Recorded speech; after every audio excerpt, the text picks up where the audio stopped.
വെച്ചാൽ കുട്ടികളുടെ ഡെവലപ്മെൻറ്റിൻ്റെ ഒരു ഭാഗമാണ്.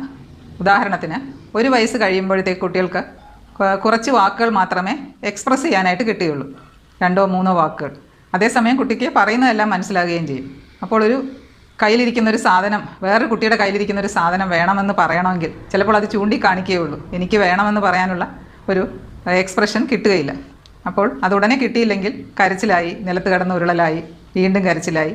അപ്പോൾ അതാണ് ഒരു കാര്യം, എക്സ്പ്രഷൻ ശരിക്ക് അത് ഡിമാൻഡ് ചെയ്യാനുള്ള വാക്കുകൾ കിട്ടുന്നില്ല, വാചകങ്ങൾ കിട്ടുന്നില്ല. അപ്പോൾ നമ്മൾ അങ്ങനെ ഒരു സിറ്റുവേഷനിൽ എന്താ ചെയ്യേണ്ടതെന്ന് വെച്ചാൽ അത് വാങ്ങിച്ചു കൊടുക്കാൻ പറ്റുമെങ്കിൽ വാങ്ങിച്ചു കൊടുക്കുക, ഉടനെയല്ല, അത് മനസ്സിലാക്കണം. അതാണ് കാര്യമെന്ന്. ചിലപ്പോൾ ആ സ്ഥലത്ത് നിന്ന് അങ്ങ് കൊണ്ടുപോയാൽ തന്നെ കുറച്ച് വ്യത്യാസം ഉണ്ടായേക്കാം. പിന്നെ ഒരു കാര്യം നമ്മൾ വിചാരിക്കേണ്ടത്, ചില കുട്ടികൾ വാശി പിടിക്കുന്നതും ദേഷ്യം കാണിക്കുന്നതുമെല്ലാം ക്ഷീണം കൊണ്ടാകാം, ചിലപ്പോൾ ഉറക്കം ശരിയാകാത്തത് കൊണ്ടാകാം, അല്ലെങ്കിൽ വിശന്നിട്ടാകാം. അപ്പോൾ അതും കൂടെ നമ്മൾ കൺസിഡർ ചെയ്തിട്ട് വേണം അപ്പോൾ ശരിക്കും